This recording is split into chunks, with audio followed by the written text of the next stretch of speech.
बिस्मिल्लाहिर्रहमानिर्रहीम। अस्सलाम वालेकुम all of you and welcome back to the channel. आज के एडवांस इंग्लिश स्ट्रक्चर में हम सीखेंगे, अगर आपने कहना हो मिसाल के तौर पे आपको मुझे पहले बताना चाहिए था या आपको मुझे बताना चाहिए था, आपको आने से पहले मुझे फ़ोन करना चाहिए था, तुम्हें ये बात इसे नहीं बतानी चाहिए थी, या आपको मोहतात रहना चाहिए था, या आपको केयर करनी चाहिए थी। इस तरह के सेंटेंसेस को हम इंग्लिश में कैसे बनाते हैं?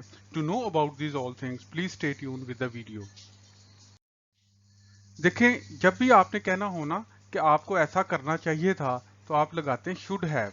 जैसे मिसाल के तौर पे आपको मुझे पहले बताना चाहिए था या आपको मुझे बताना चाहिए था, इसको इंग्लिश में कहेंगे you should have told me. You should have told me. इसी तरह आपको आने से पहले मुझे फोन करना चाहिए था, तो आप इंग्लिश में इसको कैसे कहेंगे? You should have called me before coming. इसी तरह आप ये भी कह सकते हैं you should have phoned me before coming. In the same manner तुम्हें ये बात इसे नहीं बतानी चाहिए थी। You shouldn't have told this thing to her, या शुड नॉट हैव, शुडंट को you should not have told this thing to her. आपको मोहतात रहना चाहिए था। You should have been careful. You should have been careful, कि आपको मोहतात रहना चाहिए था।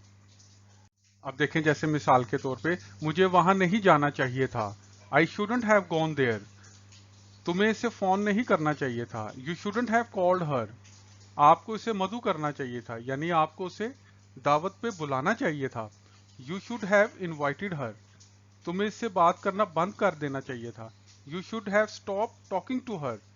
तो अब आप देखें कि जब भी आपने ये कहना हो ये नहीं करना चाहिए था, आपको एडवाइस दे रहे हैं, तो उसमें आपने सब्जेक्ट के बाद शुड हैव लगाना है या शुडंट हैव लगाना है।